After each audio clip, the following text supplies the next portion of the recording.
Amafaranga yawe si ayo gusesagura. Menya imikoreshereze 10 izagufasha kugera ku nzozi zawe. Menya imikoreshereze 10 y'amafaranga mu buryo bwiza. Ibanga ryo kuba umumiliyoneri. Numara kumenya iyi mikoreshereze 10 y'amafaranga, niyo nzira ya mbere yo kugira ngo ube umumiliyoneri. Muri iki kiganiro tugiye kuvuga uburyo ushobora gukoresha amafaranga yawe neza atari ugusesagura, ahubwo ukayakoresha mu buryo bigufasha kugera ku nzozi zawe. Niba ukeneye kwiteza imbere kugira ngo ubuzima bwawe burusheho kuba bwiza, umva iki kiganiro kugera ku munota wa nyuma.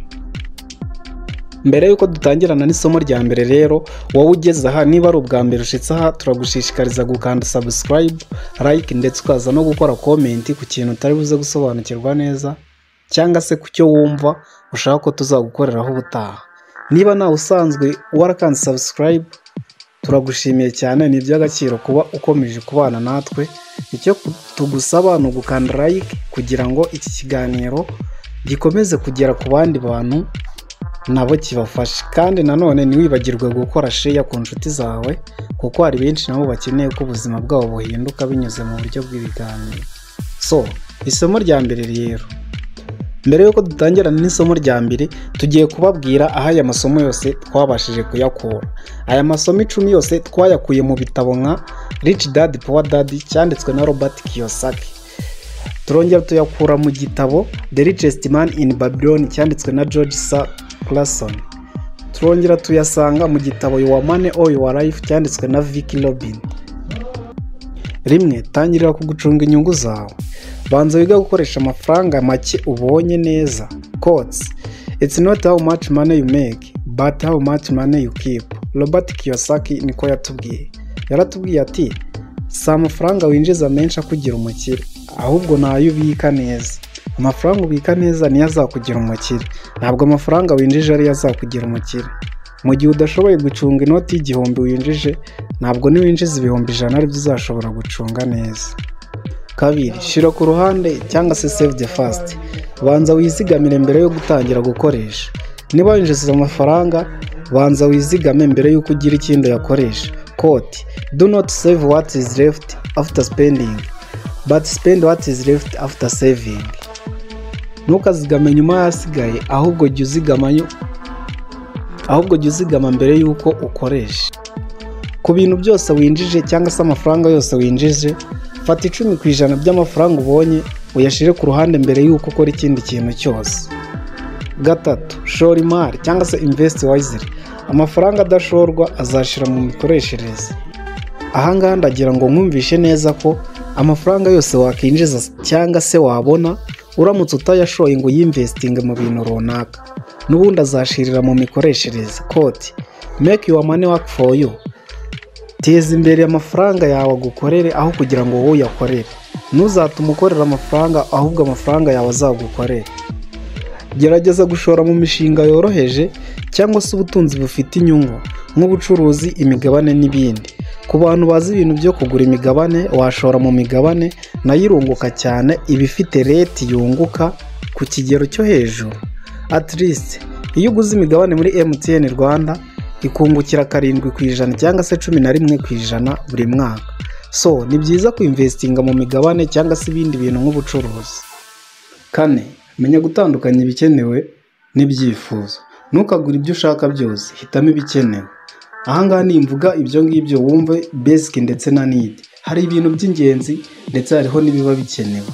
Ibikenewe n'iby'ingenzi bitandukanye. Si buri kintu cyose ubonye ngo wumve ko urakigura. Hitamo ibikenewe kandi by'ingenzi. Quote: Too many people spend money they haven't earned to buy things they don't want, to impress people they don't like.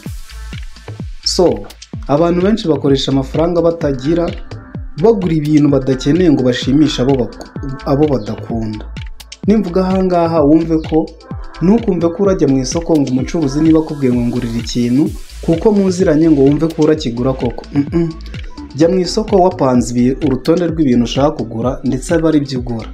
Buri kintu cyose ukoze ujye ugikora wagiplaninze, kandi nanone amafaranga winjiza ntabwo agomba kuruta amafaranga witwara mu isoko.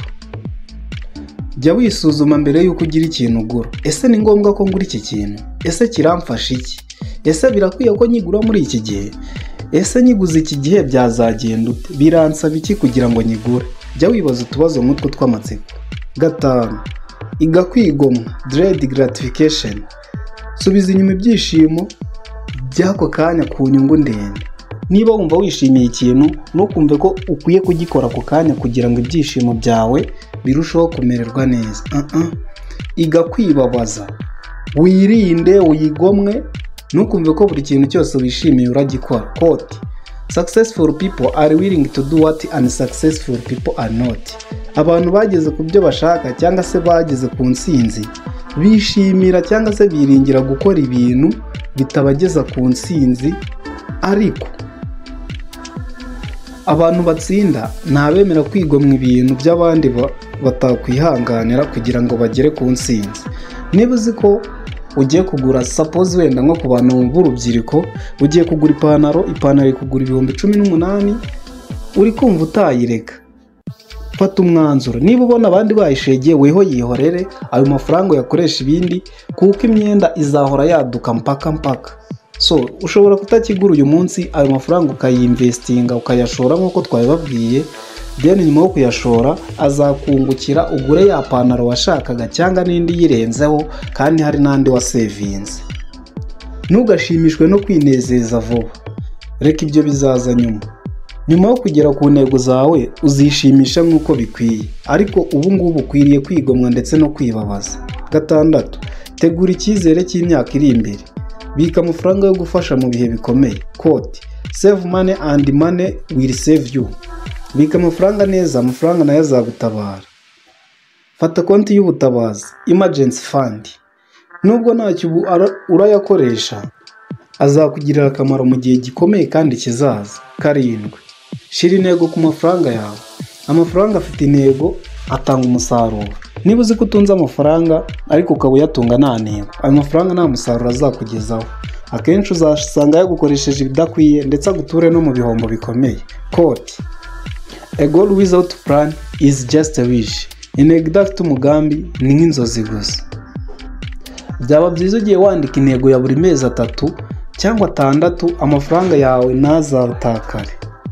Ku muntu ufite intego y'amezi runaka cyangwa se igihe runaka, ntabwo wakoresha amafaranga yawe nabi kandi uzi ko hari intego ufite mu minsi iri imbere cyangwa se mu mezi ari imbere. Biba byiza gukoresha intego. Somo rya 8. Iga umuco wo kuganira ku mafaranga. Iga kuvugana n'amafaranga. Menya ururimi rw'amafaranga. Vuga kenshi cyane ku mafaranga, uganiza amafaranga ku muntu wo mubana, inshuti zawe ndetse n'umuryango wawe. Quote: Money is a tool. Use it properly, make something beautiful. Use it wrong, it make a mess. Amafaranga ni igikoresho. Iyo akoze neza azana ubwiza, iyo akoze nabi azana akaga. Inyigisho dusangamo: musangira amakuru, muhanga intego hamwe. Amafaranga iyo wakoresheje neza, murushaho guhanga intego ndetse mugasangira n'amakuru yo ku mafaranga. Kandi iyo wamaze kumenya ko amakuru yo ku mafaranga, bituma urushaho kugira intego yawe, expectation. 9. Hindura imitekerereze yawe ku mafaranga. Tangira kubona amafaranga nk'umusirikare, si umwami. Quote: Change your mindset and you change your money. Hindura imitekerereze yawe n'uburyo ukoresha amafaranga bihinduke. Iga gutekereza nk'umuntu ushaka gukura mu bukungu aho gutekereza nk'umuntu ushaka gusesagura. 10. Fasha abandi kandi Imana izaguhemba. Niba ufasha abandi nawe Imana izabiguhemba koko. Abenshi musoma ibitabo, hari ahantu ujya usanga ngo ibyo ukora kamere y'isi zabikwitura. Gutanga ni umugisha kandi gutanga bifite inyungu. Gusa jya umenya ikigero urimo ndetse n'icyiciro urimo mbere y'uko utanga. Ntuzatanga ibyo udafite. Jya utanga mbere y'uko, jya usevinga then utange nyuma. Nubwo waba ufite bike, tangamo igike ufashe abandi, ndetse nawe hari igihe bazagufasha mu minsi iri imbere, kuko isi ihora ihinduka uko iminsi iza. Ngayo nguko rero nshuti zanjye, ayo ni amasomo 10 yo gukoresha mu mafaranga mu buryo bukwiye ndetse bufite ubwenge. Niba ushaka gutangira inzira y'ubukire no gutuza mu buzima, tangirira kuri izi ngingo. Subiza cyangwa se tubwire ikibazo gikomeye muri comment, katukwibariza tutubazo tw'amatsiko. Ese ni iyihe ngingo ikunyuze muri iri somo? Ese hari igitabo wigeze gusoma kivuga ku mikoreshereze y'amafaranga? Ni iyihe gahunda ugiye gushira mu bikorwa nyuma y'uko ko wumvise iki kiganiro. Ntiwibagirwe gukanda subscribe kuri Gadget Zone TV kugira ngo utazacikanwa na part 2 y'iki kiganiro. Dusangire ubumenyi burimo inyungu, ubuzima bwa buri munsi. Turabakunda cyane. Ciao ciao. Mukomeze kugira ibihe byiza. Nyaboneka mukande subscribe turebe ko twahitinga 1k subscribers.